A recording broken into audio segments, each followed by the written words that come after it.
उठाना। यहां पढ़ा गया है, मैं अपने मन को तेरी ओर उठाता हूं।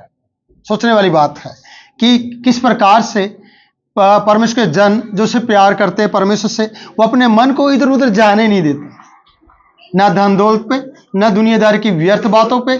बस वो सिर्फ परमेश्वर की ओर अपने मन को लगाना चाहते हैं, लगाना भी, उठाना भी और काम देना भी। 3 बातें है ना। पहली बात है, इसने कहा मैं अपने मन को तेरी ओर उठाता हूं। क्यों उठाता हूं? क्योंकि इसे पता है अगर ये मन कहीं और चला गया, ये किसी और के ऊपर मैंने उठाया या रखा, तो ये मेरे लिए नुकसानदायक हो सकता है। इसलिए उसने कहा मैं अपने मन को तेरी ओर उठाता हूं। जब आप अपनी भेंट को परमेश्वर की ओर उठाते हैं, जब आप अपने आप को परमेश्वर के लिए उठाते हैं, तो परमेश्वर समझ लेता है कि ये मेरे लिए उठता है।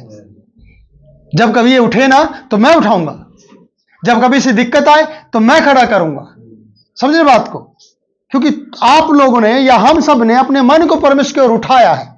इसलिए वचन बहुत कुछ बताता है। यहां लिखा है, हे यहोवा मैं अपने मन को तेरी ओर उठाता हूं। हे मेरे परमेश्वर, मेरा भरोसा तुझ पर है, मेरा भरोसा तुझ पर है। इसलिए जिस पे भरोसा है उस पर मन को लगाना और उसके लिए मन को उठाना, उसके लिए मन को हुक्म देना, उसके लिए मन को कहना कि जो कुछ तेरे अंदर है ना वो सब परमेश्वर का है। वो सब एक एक चीज परमेश्वर को क्या करे? धन्यवाद करे। ये समर्पण के शब्द हैं और ये हमें अपने आप को परमेश्वर के लिए समर्पित करने का मौका देते हैं। ये शब्द जो हम बोलते हैं, वरना हम कई बार घमंड की बातें बोलना शुरू कर देते हैं। घमंड भरे शब्दों को तो आप जानते हैं कि जितनों ने भी घमंड किया वो जल्दी से नाश हुए। क्यों है? क्योंकि वो दुनिया में जीना नहीं चाह रहे थे, अपने आप को स्थापित करना चाह रहे थे, अपने आप को ये दिखाना चाह रहे थे कि हम ही है बस। जैसे भाई करता हूं शब्द का मतलब छोड़ दो, मैं शब्द का है। जो मैं करे, हूं तो छोड़ दो, मैं शब्द, मैं हूं ना पापा। समझ रहे? मतलब क्या है भैया? हमारा स्वर्गीय पापा से ज्यादा मैं हूं। अगर मैं कहूं चिंता ना करो मैं हूं ना, अगर मैं हर एक विश्वासी को इस तरीके से तसल्ली देने लगूं कि भाई टेंशन नहीं लो, कोई भी तुम्हारा पास्टर जिंदा है, तो मेरे लिए फंदा है, मेरे जीवन के लिए फंदा बन जाएगा। क्योंकि परमेश्वर कहेगा तू कौन है भाई? मैंने तेरे ऊपर सिर्फ अनुग्रह किया है, तुझे इनके लिए एक अगुवा ठहराया है। ये नहीं कहा कि तू इनका है ना, इनको अपने आप को इनके लिए परमेश्वर बना दे, उद्धार करने वाला बना दे। नहीं, सिर्फ संदेश देने वाला, एक पोस्टमैन की तरह चिट्ठी पत्र देने वाला, मेरा संदेश वहां तक इन लोगों तक पहुंचाने वाला है। तू मेरा दास है। समझे? इससे ज्यादा नहीं है। कैमर हम इससे भी ज्यादा समझ लेते हैं अपने आप को। बोला मैं हूं ना, टेंशन मत ले यार, जब तक तुम्हारा पास्टर खड़ा है तुम्हारे साथ, तुम्हें कुछ भी घबराने की जरूरत नहीं है। फिर तुम जो मर्जी करो, पाप करो।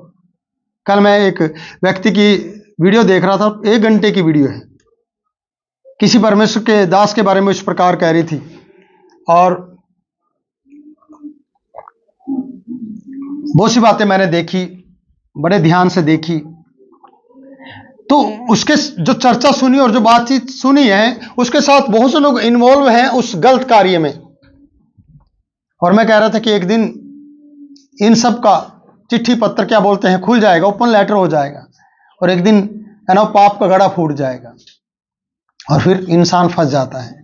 आप जानते हैं बहुत से डेरे वाले जो झूठा सौदा कर रहे थे, जानते ना झूठा सौदा कौन है? पता है ना आप लोगों को? तो सच्चा, आप समझ गए होंगे। तो बाद में जब पता चला तो हद क्या बोलेंगे उसको, फिर जेल में है ना। इसलिए परमेश्वर ने हमें मौका दिया है पवित्रता के साथ परमेश्वर को धन्यवाद देने का। हमें अपने आप को पवित्र करना है और परमेश्वर के लिए करना है। किसके लिए? क्योंकि वो पवित्र है। हमें अपना धन्यवाद नहीं देना, अपने उन सारे कार्यों को जो परमेश्वर ने किए हैं उसके लिए परमेश्वर को धन्यवाद देना।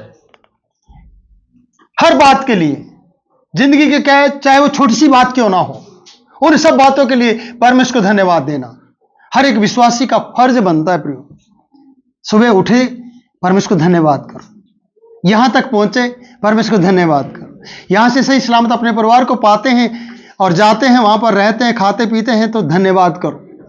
रात पहुंचती है, हमारी जिंदगी में रात आती है तो धन्यवाद करो। बच्चों को सही सलामत पाते हैं तो धन्यवाद करो।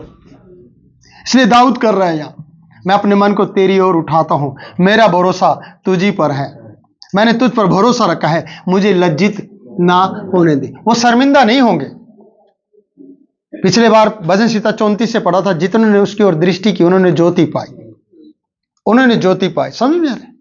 जब आप एक लाइट की तरफ अपने मुंह को करते हैं तो प्रियो, चेहरे का जो भी है ना कालापन वो दूर हो जाता है। नहीं, आजकल फिल्टर लगाते हैं ना अपनी फोटो में, पहला फिल्टर, फिर दूसरा, फिर तीसरा, और जो हमें अच्छा लगता है उसको हम चूज कर लेते हैं, चुन लेते हैं, और फिर हम लगा देते हैं स्टेटस पे। फिर दुनिया लाइक करती है, देखती है, और उसमें कोई गाना वाना भी होता है, होता नहीं होता ऐसा, क्योंकि जो हमें अच्छा लगा उसके मुताबिक। वैसे ही है परमेश्वर, परमेश्वर को देखने वाले उसके नूर को पाते हैं, समझ रहे, और उसके चेहरे चमकने लगते हैं, चिकने चेहरे हो जाते हैं, जैसे चिकना भोजन खाने से, परमेश्वर का भोजन खाने से। तो यहां पर बताया जाता है, मुझे लज्जित ना होने दे। लज्जित वो होगा जो अपने मन को कहीं और लगाएगा परमेश्वर के अलावा, धन दौलत पर, कहीं कहीं रिश्तेदारों पर, कहीं बहुत सी बातें हो सकती हैं, उन पर अपने मन को लगाकर जो व्यक्ति बैठा हो ना, वो व्यक्ति लज्जित होगा। समझ में? हमारे कल की बात है, पता नहीं परसों की, किसी की डेथ हुई आपके वहां पर। हाँ, तो किसी ने खबर दी भाई ने कि वो मर गई। समझ में आ रहा है? मैंने बोला तेरे ऊपर विश्वास नहीं है मुझे।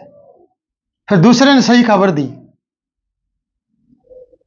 अब जिसकी खबर है ये, उसको पेंशन मिल रही थी, समझे, उसके बच्चे नाच रहे थे, खा रहे थे, पी रहे थे, मौज मस्ती कर रहे थे। समझ में आ रहा है? उन्होंने कभी भी अपने आप को ऐसा सक्षम नहीं बनाया कि अगर हमारी मां गई जाए या बाप चला जाए या नौकरी चले जाए या पेंशन आना बंद हो जाए, हम सक्षम है अपने आप को उन चीजों को करने के लिए। ऐसा नहीं किया। लेकिन जिसके सहारे वो चल रहे थे, वो सहारा जिसमें उनका भरोसा था, वो लड़ते थे उस बात के लिए, झगड़ते थे उस बात के लिए, आपस में उनके झगड़े रहते थे। समझ में आया मेरी बात को? समझ रहे मैं क्या कह रहा हूं? इसलिए कह रहा हूं कि परमेश्वर ही है प्रियो जिसके ऊपर हमें भरोसा रखना है। हमारे दुनियादारी के सारे सहारे हट सकते हैं हमारे से, हम बेसहारा हो सकते हैं, पर परमेश्वर आपको सहारा देगा। परमेश्वर ही है जो आपको बचाएगा। वो प्रभु में पीछे चल रहे थे, प्रभु को उन्होंने छोड़ दिया, और छोड़ने के बाद सोचे कि अब हम, है ना, पैसे भी आने लगे, सारी बातें होने लगी, अब तो बस कमी नहीं है। पर प्रियो, पैसा सदा साथ नहीं देता, पैसा हमेशा धोखा दे देता है। याद रखना, पैसा आपको चंगाई नहीं देगा। इसलिए दाऊद इतना पैसा रखने वाला, धन दौलत रखने वाला, दास दासी रखने वाला, समझ में आ रहे, ऊंट बैल गधे सोना चांदी रखने वाला, कमी नहीं है किसी प्रकार की, वो व्यक्ति परमेश्वर को कहता है मैं अपने मन को तेरी ओर उठाता हूं। हमारा तो सोने के नथ पैर लिया नहीं, ये झुमके पैर लिए, ये अच्छा सा सूट पैर लिया, बस उस दिन तो फिर हम किसी को पहचानते नहीं है।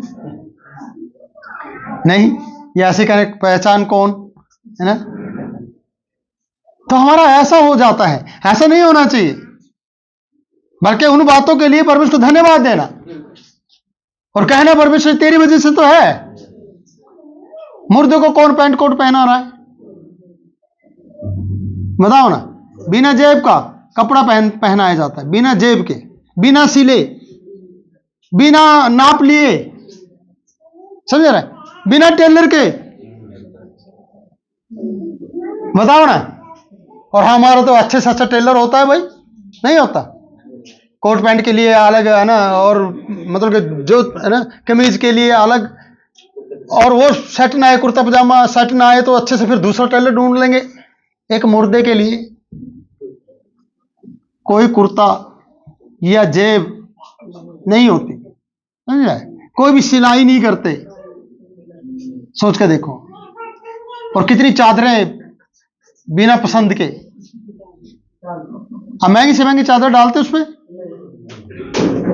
फिर कैसी, बस जो मिल जाए बोलो टाइम वैसी करनी तो है, क्या लोगों को दिखाना ही है, लेके जाएंगे और उस पर डाल देंगे। तो आप सोचो, मुर्दे की कोई चॉइस नहीं होती, मुर्दे की कोई चाहत नहीं है। हाँ, आपकी और हम सब की, जिंदा लोगों की चाहत है। जिंदा लोगों को ये समझ में आना चाहिए कि हमारा मन किन बातों पर होना चाहिए। परमेश्वर के वचन पर, परमेश्वर की बात पर, परमेश्वर का जो अनुग्रह है उस पर, परमेश्वर का जो वचन हमें सिखाता है, प्रतिदिन हमारे साथ बात करता है, उन बातों पर। कल मैं प्रार्थना में 3 भाई बैठे हुए थे और उनसे पूछ रहा था, चलो आज आपने वीडियो से क्या सीखा बताओ। तो बता नहीं पाए। फिर मैंने बोला ऐसा करो, टाइटल ही बता दो, क्योंकि उन्हें देखा हो तो बताएं। उसमें थे चिढ़ने के कारण। तो मैंने बोला चलो वैसे ही बता दो, लेकिन वो बता नहीं रही थी। मैंने बोला फिर आज ये वीडियो ही देखो बैठकर। घर के भी कुछ लोग थे, 5 लोगों ने उस वक्त वीडियो को देखा। 5 लोगों ने चिढ़ने के कारण समझ में आए कि हमारे परिवार में फूट क्यों है, हमारे परिवार में क्यों लोग एक दूसरे से चिढ़ रहे हैं। क्योंकि इसके पीछे माँ बाप का हाथ है। माँ बाप कई बार एक ही बच्चे से प्यार करना लग जाते हैं और उसको सबसे अलग दिखाने के लिए उसके कपड़े, उसको पास अलग फोन, आईफोन, समझ आ रहे, हर चीज सबसे हटकर होगी उसकी। और जब माँ बाप ऐसा करना शुरू कर दे तो दूसरे जो भाई है, समझ आ रहे, उस भाई के वो उसे चिढ़ेंगे। और सिर्फ एक ही कारण नहीं है, बहुत से कारण हो सकते हैं। बार बार उसी को खाना देना, बार बार उसी को पूछना, बार बार उसी की बात करना, है ना। मेरा वो वाला होता दिखते तो नहीं, मतलब नाम ले लेके एक ही बच्चे को। और मैंने देखा है, अपने कानों से सुना है बात। मेरी मम्मी, मेरा पापा तो मुझे पूछता ही नहीं है, हमेशा बड़े भाई का नाम लेता रहता है, हमेशा बड़े भाई की बात करता रहता है, हमेशा उनके मुंह पे बड़ा भाई या बड़ी बहन हो सकती है, उनकी वही बात चलती रहती है। बहन भी है इसमें चिढ़ने के कारण में, है या नहीं है। कई माँ तो बहन भी 24 घंटे जाती रहती है, या बहन का ही नाम लेती रहती है, तो दूसरे भाई या दूसरी बहन वो कहते कि ये, फिर उन्हें चिढ़ आती है। आती नहीं आती। उड़ाऊ पुत्र को जानते हैं बाइबल में। उड़ाऊ पुत्र घर आ गया, पिता के लिए सब बराबर था, लेकिन बड़े बेटे ने चिढ़ कर कहा, अरे ये क्या हो रहा, बाजा गाजा क्यों बज रहा। जैसे कि आज आपको लगेगा अरे हाँ तो प्रोग्राम है, पास ने क्यों मेहरबान होकर खाना बना दिया, खुशबू भी आ रही होगी। और आधे तो वैसे भी आ गए जिन्होंने आना नहीं था। बुरा नहीं माने। क्या क्या बात थी, वही मैं तो भूल गया। हाँ, उड़ाऊ पुत्र को लगा ये क्या हो रहा है। उसने एक दास को बुलाया और उससे कहा ये क्या हो रहा है। बोला तेरा भाई आया है, तेरा भाई आया है, लौट आया है, उसको भला चंगा पाया है, वो जिंदा है। तो वो अंदर जाना नहीं चाहा और ये भी कहा साथ में, चिढ़ने का कारण बना दिया। पला हुआ, हाँ, काटा है उसके लिए। अब इसको क्या होगा, जाएगा अंदर। बोलेगा मैं कमा भी रहा हूं, मैं ये भी कर रहा हूं, मैं वो भी कर रहा हूं, और हमारा पास्टर पूछता ही नहीं है। ये चिढ़ने के कारण होते हैं, समझ में आ रहे। तो प्रिय आपको समझना कि पूछने वाला कौन है आपको। इसको रुकना चाहिए था, बड़े भाई को नहीं रुकना चाहिए था। इसे सीधा जाना था पिता के पास, सीधा भाई की खुशी में शामिल होना था, क्योंकि सब कुछ तो पिता का था। पिता ने लास्ट में यही कहा, जो मेरा वो तेरा तो है, तू क्यों चिढ़ रहा है। तुझे तो खुशी मनानी चाहिए कि तेरा भाई वापस लौट आया। पर वो खुशी इसलिए नहीं मना रहा क्योंकि उसे पता है कि फिर से हिस्सा बंटवाएगा, फिर से हिस्सेदार हो जाएगा। ये चिढ़ने का कारण है। यीशु के भाई लोग उसे चिढ़ रहे थे क्योंकि पिता सब भाइयों से बढ़कर उसे प्यार कर रहा था और इनके लिए नफरत तैयार कर रहा था, भाइयों के लिए। और भाई उसे नफरत करने लगे। समझ में आ रहा है? मैंने वीडियो में डाल दी है सारी बातें, आप लोग सुनेंगे तो आपको पता चलेगा। तो मैं ये कहूंगा कि हम अपने मन को परमेश्वर की ओर उठाने के लिए किस तरीके से तैयार होंगे, किस तरीके से हम परमेश्वर को और अपने मन को लगा सकते हैं। कैसे हम इस मन को कह सकते कि परमेश्वर, हे मेरे मन, परमेश्वर को धन्य कहे। कैसे कहेंगे? जब याद होगा, जब हम छोटी छोटी बातों को परमेश्वर के लिए धन्यवाद का कारण बनाएंगे तभी तो होगा। अगर नहीं बनाएंगे तो कैसे होगा? परमेश्वर की उन मेहरबानियों, कुर्बानियों को जो आज के दिन हम देख रहे हैं, सोच के देखो, तभी तो धन्यवाद बनेगा। अगर आप खा रहे हैं, पी रहे हैं, सो रहे हैं और ऐस मस्ती कर रहे हैं, बोलो क्या, किसी को क्या लेना देना, तो धन्यवाद देंगे आप कभी अपने माँ बाप को धन्यवाद देते हैं? बताओ कि उनकी वजह से आप यहां हैं। बहुत कम, याद ही नहीं करते। हाँ, मेरी माँ तो कुछ दे के ही नहीं गई, मेरा पापा तो इस जमीन का टुकड़ा सा था, थोड़ा सा अद्धा सा, बाकी तो हम नहीं खरीदा, उसने क्या किया, उल्टा सीधा बोल के हम उनकी भी बेइज्जती करते हैं। समझो, परमेश्वर ने आपको चुन लिया है। आप माँ बाप तो नहीं रहे, कोई बात नहीं, अगर हैं तो परमेश्वर को धन्यवाद करें और उनके लिए भी धन्यवाद दें और कहें, उनकी इज्जत मान सम्मान करें, क्योंकि आज दिन वो दिन देख रहे हैं उनकी वजह से जो हम कभी देख नहीं पाते। वो दिन क्या है? आज का दिन यहोवा ने, हम इसमें क्या हो? आनंदित हो। जोर जोर से चिल्लाने से आनंद नहीं दिखता। आनंद दिखता जोर से चिल्लाने से? नहीं भाई, आराम से भी हो सकते हैं सारी बातें। इसलिए मन को उठाओ और उसे धन्यवाद दो। इसमें बहुत सी बातें हैं प्रियो। ये भजन सीता हमेशा, मैंने पहले भी कहा कि मेरा ये प्रिय रहा है भजन सीता, और इसमें बहुत सी बातें हैं। और इसमें कहते हैं कि वरण जितने तेरी बाट जोते हैं ना, उनमें से कोई लज्जित ना होगा, परंतु जो अकारण विश्वासघाती है वो ही लज्जित होंगे। अकारण विश्वासघाती क्या हो जाएंगे? लज्जित होंगे। जो उसका इंतजार कर रहे हैं वो कभी भी लज्जित,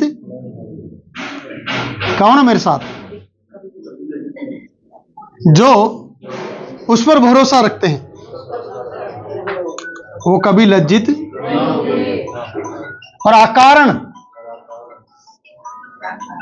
है, पढ़ो उसको, परंतु जो अकारण विश्वासघाती है, हाँ, वे ही लज्जित होंगे। विश्वासघाती, ये शब्द बड़ा चोट पहुंचाता है। क्या है? विश्वासघाती। विश्वास, मान लीजिए कोई बात आपसे करता हो, विश्वास करके तो कर रहा होगा, ये पहले उसे पता है ये विश्वासघाती है, फिर भी करेगा? नहीं करेगा भाई। विश्वास तोड़ने वालों से कोई भी बात नहीं करेगा। जिसे नहीं पता आपके बारे में वो करेगा, पर जिसे पता है कि विश्वासघाती है, सोच के देखो, बात करेगा? कहीं बार आपको परमेश्वर का वचन भी आपसे बात नहीं करेगा।